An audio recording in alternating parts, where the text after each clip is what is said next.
पानी पी ले।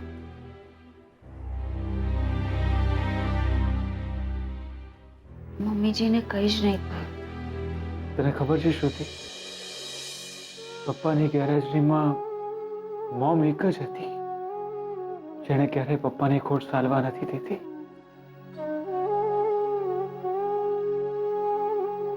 એકલા હાથે જજુમી છે। પોતાના સુખ વિશે તો એણે ક્યારેય વિચાર પણ નથી કર્યો। જો આજે જીવી રહી હોય ને તેનું માત્ર કારણ હું છું। मैं ऑलवेज એને બસ છે ને મારી ચિંતા કરતા જ જોઈ છે।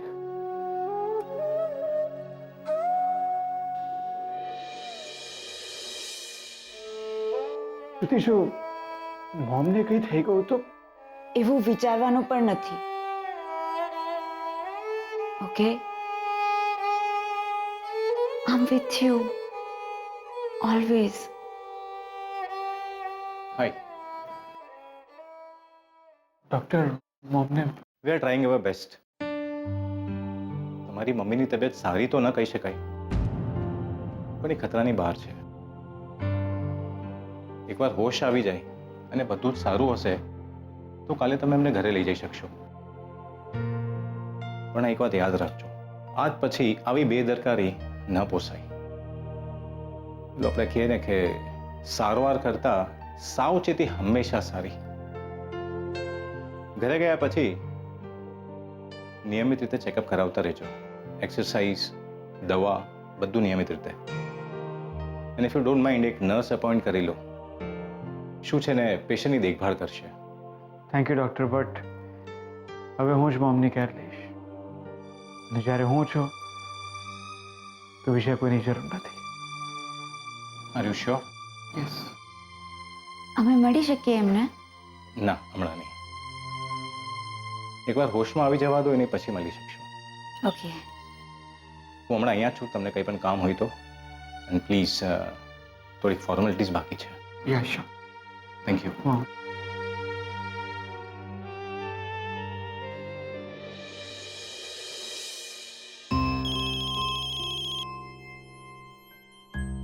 સ્વીટુ, ક્યાં છે તું? હા શ્રુતિબેન, હું ઘરે આવી ગઈ છું। અંતિમ વિધિ થઈ ગઈ હીરાબાની? મોઢું જોવાઈ ગયું છે। ઓહ, હિંમત રાખજે। આઈ એમ સોરી, હું અત્યારે નહીં આવી શકું। ના ના શ્રુતિબેન, મને ખબર પડી તમારા રાજકુમારના સગામાં કોઈ બીમાર છે। હા, હું કાલે સવારે આવી જઈશ। શ્રુતિબેન, મારા લાયક કંઈ કામ હોય તો હું હમણાં આવી જાઉં ત્યાં। ના, તું આરામ કર, હું કાલે સવારે આવી જઈશ। અને થોડું મોડું પણ થાય તો ચિંતા ના કરીશ। ભલે।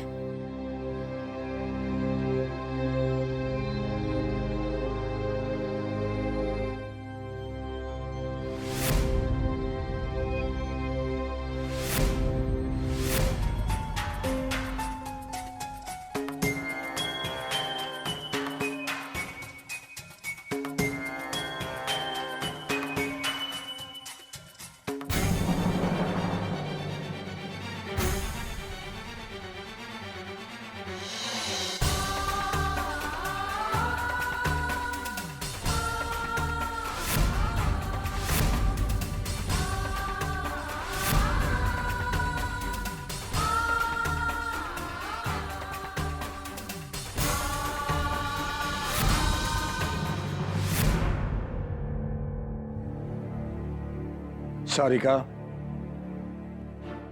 હા પપ્પા। અંબિકાને કઈ વાતનું ખોટું લાગ્યું હતું? સાચું કહું પપ્પા, શું બન્યું એની મને કઈ જ ખબર નથી। કઈ બન્યું ન હોય તો પણ એની તબિયત કાયમ બગડતી હોય છે, એમાં કોઈ શું કરે? મેં તમને પૂછ્યું, તબિયત બરાબર ન હોય તો સગાઈમાં આવવાની જરૂર શું હતી? અરે તો પણ ઠીક છે, અને તબિયત બગડી ગઈ હોય તો કોઈને કયા વિના આમ ચાલી થોડી જ જવાનું હોય? આ તો ઠીક છે કે મદદ મળી અને હોસ્પિટલ સુધી પહોંચી ગઈ, જો રસ્તામાં કંઈ થયું હોત તો શું થાત? સરસ્વતી, અરે ભૂલ એની છે અને ગુસ્સો અમારા પર શું કામ કરો છો? કહ્યું હતું તમને કે આ મનની કડવાશ ઓછી કરો. અંબિકા આ ઘર પરિવારની વહુ છે, આપણા પ્રદ્યુમનની પત્ની છે અને એની સાથે એને લગ્ન કર્યા છે. આ ઘરને એને પોતાનું માન્યું છે અને પોતાનું કર્યું છે. કંઈક તો બન્યું છે સગાઈમાં કે અંબિકા ત્યાંથી ચાલી ગઈ. પપ્પા એમની તબિયત સારી ના હોય તો કોઈનું ધ્યાન કેમ નહોતું એના તરફ? આપણામાંથી કોઈ એક માણસ સાથે કંઈક બને છે, સગાઈ છોડીને ચાલી જાય છે અને આપણે કોઈને કંઈ ખબર ન હોય. એક વાત કાન ખોલીને સાંભળી, આ ઘરના તમામ સભ્યોની જવાબદારી ભલે કોઈની ન હોય, પણ એ બધા જ સભ્યોની જવાબદારી મારા એકલાની છે. મારા પરિવારમાં જો કોઈને બીજા કોઈને લીધે તકલીફ પડી છે તો એ હું સહન નહીં કરું અને એ માણસને હું ક્યારેય માફ નહીં કરું. પછી ભલે એ પારકા હોય કે પોતાના.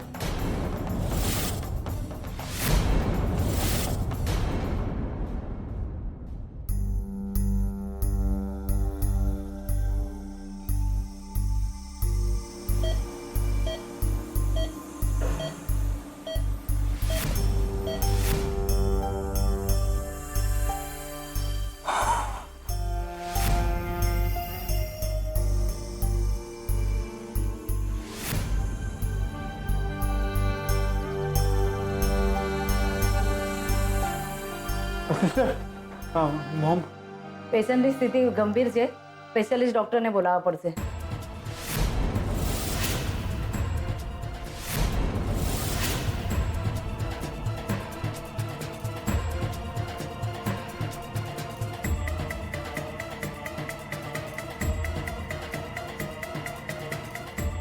મોમ, મોમ શું થાય છે? મોમ કે બોલતા કેમ નથી? મોમ હાથ ખોલ. મમ્મીજી, શ્રુતિ, મમ્મીજી, મોમ હાથ ખોલ. શ્રુતિ.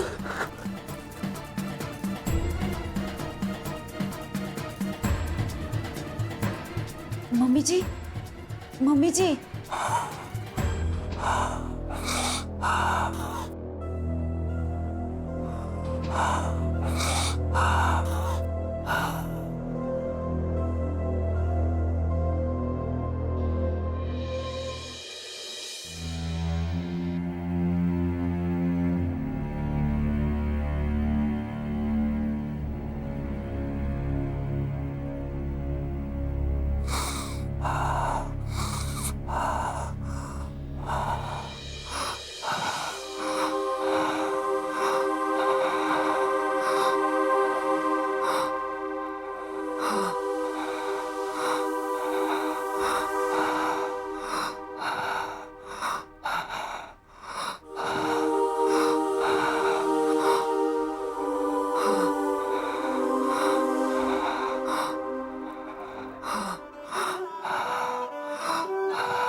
મને માફ કરજો, હું તમારી કોઈ સેવા નથી કરી શકતી. દેવીમાં તમને જટ સાજા કરી દે.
I think she's okay now.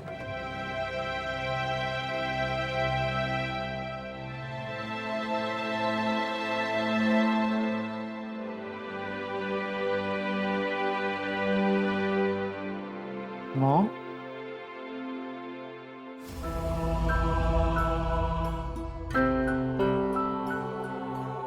તો ઠીક છે? મમ્મીજી તમે હમણાં અહીંયા કોઈ આવ્યો હતો. હમણાં કોણ? હમણાં તો અમે જ આવ્યા હતા. ના, કોઈ તો હતું અહીંયા.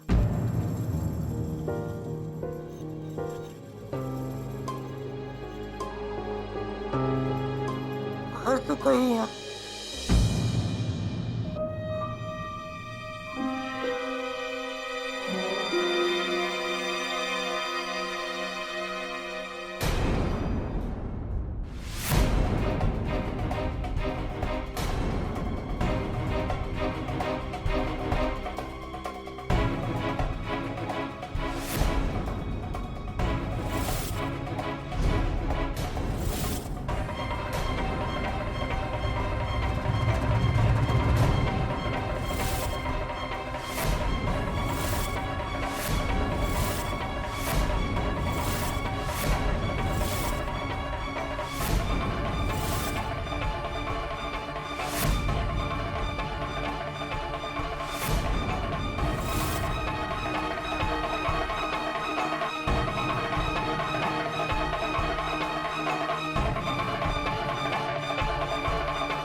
અડધી રાત્રે ચોરી છુપેથી કેમ અને ક્યાં ગઈ હશે? એવી તો કઈ વાત છે જે છુપાવી રહી છે.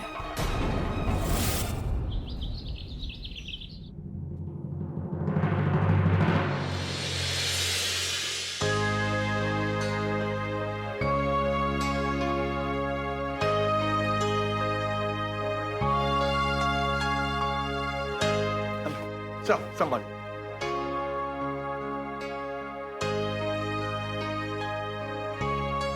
શોધન બેટા, મને ફોન કરવો જોઈતો હતો ને, હું લેવા આવતે. એ દાદુ એની જરૂર નથી અને ખોટી તકલીફ આપવી.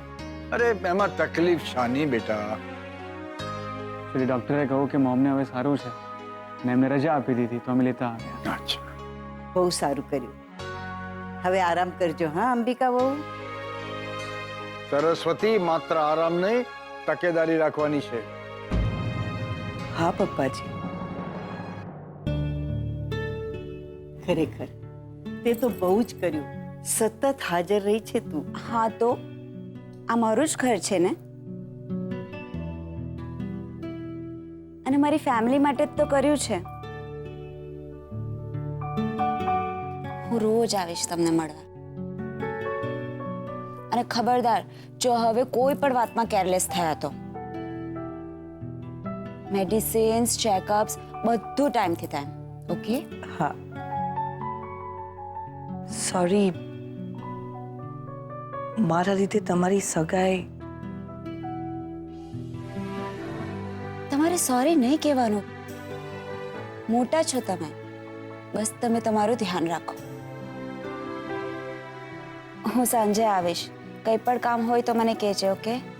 શ્યોર. હું જાઉં? ભલે. જય શ્રી કૃષ્ણ. જય શ્રી કૃષ્ણ.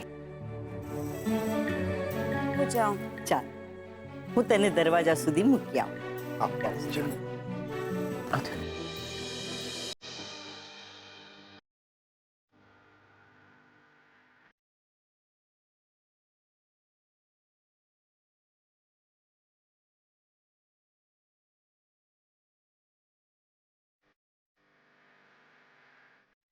આટલો નાનો કેસ થઈ ગયો છે.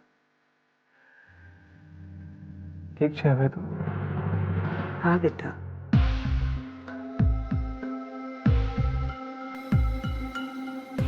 કંઈક પૂછું તો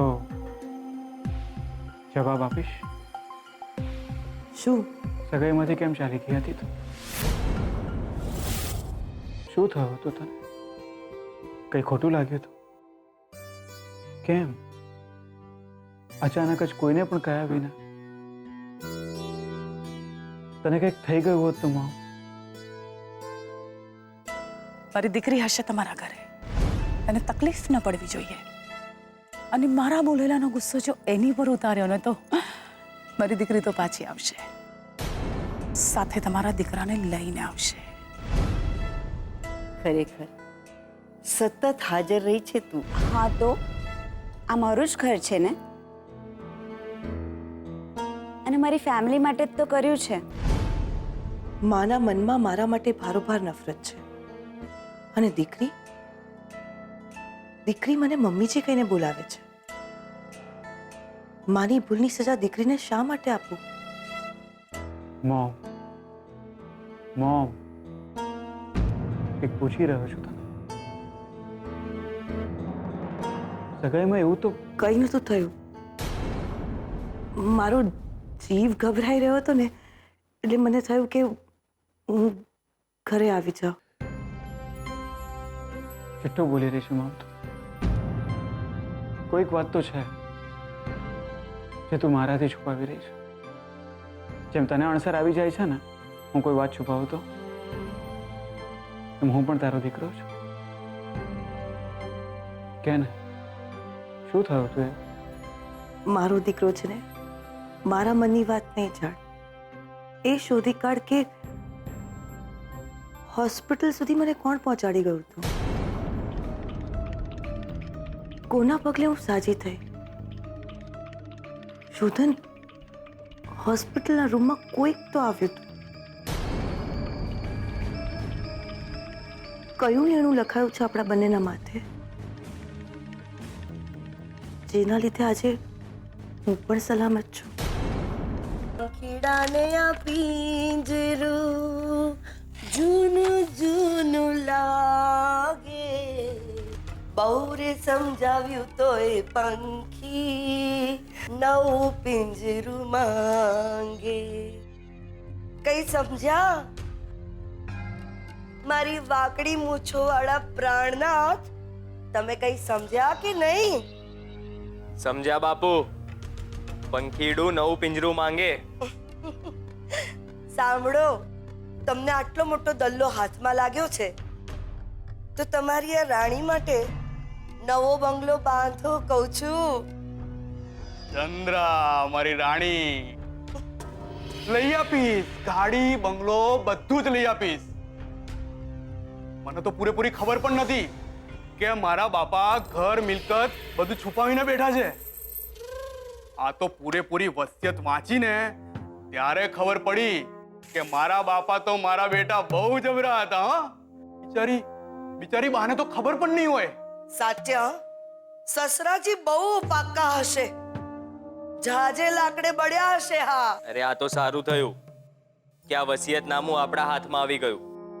જો આ વસિયતનામું લક્ષ્મીના હાથમાં આવી ગયું હોત તો હાથ શું, એને લક્ષ્મી પેલી આરામ ખુરશી ઉપર આમ મહારાણીની જેમ બેઠી હોત અને આપણે એનું વૈતરું કરતા હશે.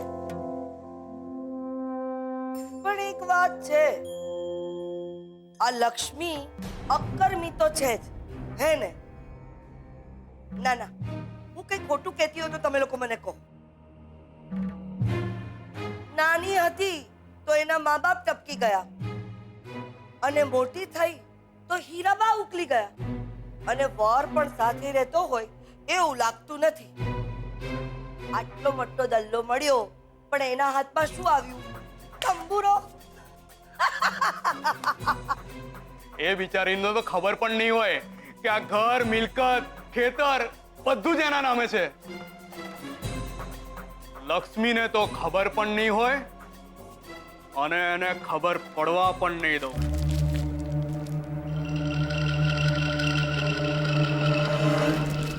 ઓમ સ્વાહા.